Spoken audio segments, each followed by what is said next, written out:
Unlock the creative school for quality and innovative education। करें एक बेहतर कल की शुरुआत आज से।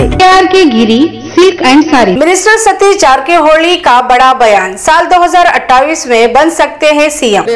ಅಡ್ವಾನ್ಸ್ ಆಗಿ ಹೇಳಿಬಿಟ್ರಲ್ಲ 28ಕ್ಕೆ ನಾವು ಕ್ಲೇಮ್ ಮಾಡ್ತೀವಿ ಅಂತ ಹೇಳಿವೆ, ಮತ್ತೆ ಅದಕ್ಕೆಲ್ಲ ಸೈನಿಕರು ರೆಡಿ ಆಗಬೇಕಲ್ಲ, ನಮ್ಮ ಸೈನಿಕರೆಲ್ಲ घोषणा। नमस्कार, नवशा रानी, आप देख रहे हैं बीके न्यूज। बीके न्यूज में आपका स्वागत है।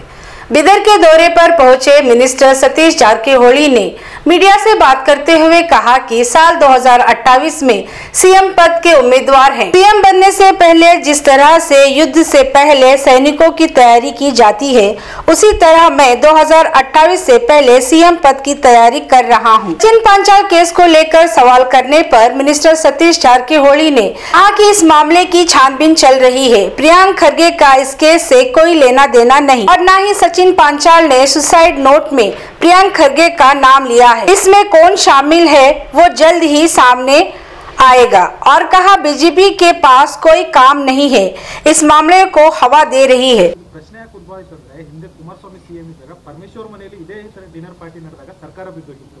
ಈಗ ಅದೇ ಡಿನ್ನರ್ ಪಾರ್ಟಿ ಸ್ಟಾರ್ಟ್ ಆಗಿದೆ, ಸರ್ಕಾರ ಹೆಂಗಿದೆ, ಸೇಫ್ ಇದೆನಾ, ಹೆಂಗಿದೆ? 140 ಬಂದಿದ್ದೀವಿ ನಾವು, ಬಹಳ ದೊಡ್ಡ ಜಂಬೋ ಜಟ್ ಇದೆ ಅದು, 140 ಜನ ಇದ್ದೀವಿ।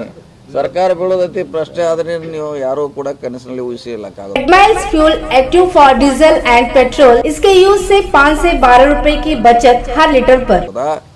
140 ಬಂದಿದ್ದೀವಿ, ಮಂಡಿ ಕೂಡ 3 ಸೀಟ್ ಗೆದ್ದಿದ್ದೀವಿ, 140 ಬಂದು ಹತ್ತಿದ್ದೀವಿ। ಸಿಎಂ ಅವರಿಗೆ ಸೆಂಡ್ ಅಪ್ ಪಾರ್ಟಿ ಕೊಡ್ತಾ ಇದ್ದಾರೆ ಅಂತ ಆರೋಪ ಹೇಳ್ತಿದ್ದಾರೆ। ಹಂಗೆ ಹೇಳ್ತಾರೆ ಅವ್ರು, ಹ್ಞೂ ಅನ್ನೋದ್ರೆ ನಮ್ಮ ಕೆಲಸ ನಾವು ಮಾಡೋದು। ಅದೇನೋ ಫಾರ್ಮುಲಾ ಏನಾರು ಹ್ಞೂ ಅಂದ್ರೆ 1 ವರ್ಷ ತಾಡ್ತಿದ್ರೆ ಡಿಕೆ ಶಿವಕುಮಾರ್ ಡಿನ್ನರ್ ಪಾರ್ಟಿ ಕೊಟ್ಟರು ಅಂದ್ರೆ ಸಿದ್ದರಾಮಯ್ಯ ಅವರು ಕುರ್ಚಿ ಗಾಯಬ್, ಸಿದ್ದರಾಮಯ್ಯ ಅವರು ಹೋಯ್ತಾರ ಅಂತ ಆರೋಪ ಇಲ್ಲ। ಅದು ಅವ್ರಿಗೆ ಸಂಬಂಧ, ಈಗ ವಿರೋಧ ಪಕ್ಷರ ಸಂಬಂಧ ಅಲ್ಲ। ನಾವು 140 ಜನ ನಾವದಿ, ಅವ್ರ ಕೈಲಿಲ್ಲ, ಅವರು ನಮ್ಮ ಪಾರ್ಟಿ ಕೈಯಲ್ಲಿದ್ದಾರೆ, ಅವರು ಹೈಕಮಾಂಡ್ನಲ್ಲಿದ್ದಾರೆ। ಈಗ ಅವ್ರು ಏನು ಹೇಳಬೇಕಂತ ಹೇಳ್ತಾರೆ ಅಷ್ಟೇ, ಇನ್ನು ಅದನ್ನೆಲ್ಲ ನಾವು ಈಗ ಡಿಕೆ ಶಿವಕುಮಾರ್ ಅವರಿಗೆ KC ವೇಣುಗೋಪಾಲ್ ಅವರಿಗೆ ಭೇಟಿಯಾಗಿ ಡಿನ್ನರ್ ಪಾರ್ಟಿ ವಿಚಾರದಲ್ಲೇ ಚರ್ಚೆ ಮಾಡಿದ್ದಾರೆ, ಕೆಲವು ಖಡಕ್ ಸೂಚನೆ ಕೂಡ ಹೈಕಮಾಂಡ್ ಕೊಡಿಸ್ಯಾರ। ಅವರೇ ಸ್ಟೇಟ್ಮೆಂಟ್ ಕೊಟ್ಟಾರ, ಅವ್ರ ಸ್ಟೇಟ್ಮೆಂಟ್ ನೋಡಿರಿ ನೀವು? ಡಿ.ಕೆ. ಶಿವಕುಮಾರ್ ಸ್ಟೇಟ್ಮೆಂಟ್ ನೋಡಿರಿ? ನೋಡಬೇಕಲ್ಲ, ಅವರೇ ಹೇಳ್ಯಾರಲ್ಲ, ಅವರೇ ಹೇಳಿದಲ್ಲ ಡಿನ್ನರ್ ಪಾರ್ಟಿ ಬಗ್ಗೆ ಡಿ.ಕೆ. ಶಿವಕುಮಾರ್ ಅವರು ಸ್ಪಷ್ಟೀಕರಣ ಕೊಟ್ಟಿದ್ದಾರೆ। ಗೊತ್ತಾಯ್ತು, ಸಾಕು ಅಷ್ಟಕ್ಕೆ ಅದನ್ನ ಅಲ್ಲಿ ಕ್ಲೋಸ್ ಮಾಡೋದು, ನೀವು ಬಿಟ್ರೆ ಅದನ್ನ ಏನು ಹೇಳಿದ್ರೆ ಅದನ್ನೇ ಹೇಳೋದು, ಮತ್ತೇನು ಹೇಳೋದು, ಏನು ಹೇಳೋದು ಅದನ್ನೇ ಹೇಳೋದು। ಆಗ ಘೋಷಣೆ ಅಡ್ವಾನ್ಸ್ ಅದ ಪ್ರಿಪೇರ್ ಆಗಬೇಕಲ್ಲ, ಅದೆಲ್ಲ ರೆಡಿ ಆಗಬೇಕಲ್ಲ। ಈಗ ವಿದ್ ಆಡ್ಬೇಕಾರೆ ಸೈನಿಕರನ್ನ 1 ತಿಂಗಳು 2 ತಿಂಗಳು ಮುಂದೆ ತಯಾರು ಮಾಡ್ತಾರೆ, ಒಂದು ಸಲ ವಿದ್ ಆಡೋಲ್ಲ ಯಾರು, ಹಂಗೆ ಅವ್ರ ಘೋಷಣೆಗೆ ಹೋಗಿ ಅವರು ವಾರ್ಮ್ ಅಪ್ ಮಾಡಿ ರೆಡಿ ಆಗ್ತಿರ್ತಾರೆ ಅಷ್ಟೇ।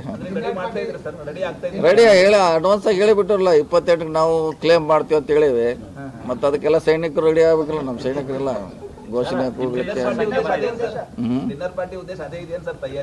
ಇಲ್ಲ। ಇದು 28ರದ ಒಳಗಡೆ, ಇದು ಅದು ನಾವು ಹೇಳೋದು 28ರ ನಂತರ, ವ್ಯತ್ಯಾಸ ಇದೆ ಇದಕ್ಕೂ ಅದಕ್ಕೂ।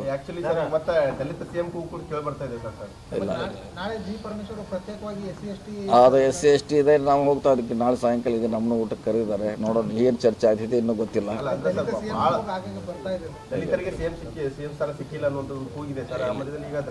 ಅದಾದ ಪ್ರಶ್ನೆ ಇಲ್ಲ, ಅದು ಅದೇನಿದ್ರೆ ನಂತರ, ಈಗಂತ ಪ್ರಶ್ನೆ ಇಲ್ಲ ಅದು। ಈ ಯಾವುದು ಎಲ್ಲರೂ ಹೋಗ್ತಾ ಇದ್ವಿ, SC ST ಮಂತ್ರಿಗಳು, ಶಾಸಕರು ಎಲ್ಲರೂ ಹೋಗ್ತಾ ಇದ್ವಿ। ಸಚಿವ ಪ್ರಿಯಾಂಕ ಖರ್ಗೆ ಅವರು ಆಪ್ತರು ಅಂತ ಕೇಳಿದ್ರೆ ಬರ್ತಾರೆ, ಏನು ಹೇಳ್ತೀರಿ ಸರ್ ತಾವು ಸಚಿವ? ಅದು ನೀವು ಹೇಳಿದ್ ನಿಜ, ಆಪ್ತರ ಅಂತ ಹೇಳಿದ್ದಾರೆ, ಪ್ರಿಯಾಂಕ ಖರ್ಗೆ ಅಂತ ಹೇಳಿಲ್ಲ। ಒಳಗಡೆ ಇದೆ ಸರ್, ಅವ್ರು ಭೇಟಿ ಮಾಡಿಸಿದಾರ ಕೆಲಸ, ಅದನ್ನ ತನಿಖೆಯಲ್ಲಿ ಗೊತ್ತಾಗಲ್ಲ, ಈಗ ತನಿಖೆ ಮಾಡತ್ತಾರೆ, ತನಿಖೆಯಲ್ಲಿ ಗೊತ್ತಾಗುತ್ತೆ। ನೀವು ಹೇಳಿದ್ದು ಪ್ರಿಯಾಂಕ ಖರ್ಗೆ ಅವ್ರ ಆಪ್ತರು, ಪ್ರಿಯಾಂಕ ಖರ್ಗೆ ಅಂತ ಎಲ್ಲೂ ಹೇಳಿಲ್ಲ। ತನಿಖೆ ಆದ್ಮೇಲೆ ಗೊತ್ತಾಗ್ತೈತಿ ಯಾರು ಅದ್ರಾಗ ಇನ್ವಾಲ್ವ್ ಅದಾರ, ಎಲ್ಲಿ ಯಾರು ಭೇಟಿ ಆದ್ರು, ಯಾರು ಬಿಲ್ ಬಾಕಿ ಇದೆಯಾ, ಅಥವಾ ನಿಜವಾಗಿ ಅವ್ರ ಕಾಂಟ್ರಾಕ್ಟ್ ಇದಾರಾ ಇಲ್ಲ, ಇವೆಲ್ಲ ಸತ್ಯಾಂಶ ಹೊರಗೆ ಬರ್ತಾರೆ, ಕಾದ್ ನೋಡೋಣ ಅರ್ಜೆಂಟ್।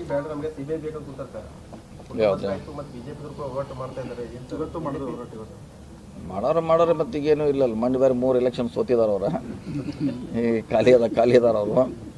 ಇನ್ನೇನು ಹೊಸದೊಂದು ಬೀದರ್ ಕಡೆ, ಮೈಸೂರು ಕಡೆ ಬರ್ತಾರೆ, ಬೆಳಗಾವಿ ಕಡೆ ಬರ್ತಾ ಸುತ್ತ ಆಗ್ತಿರ್ತಾರೆ।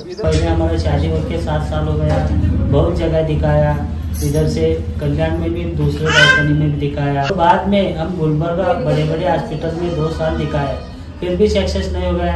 इधर जीवन ज्योति हमारा वरवट्टी प्रियंका मैडम के पास आ गया, हम इधर हमको सक्सेस हो गया। हम मैडम को और पूरे स्टाफ को धन्यवाद देते हैं।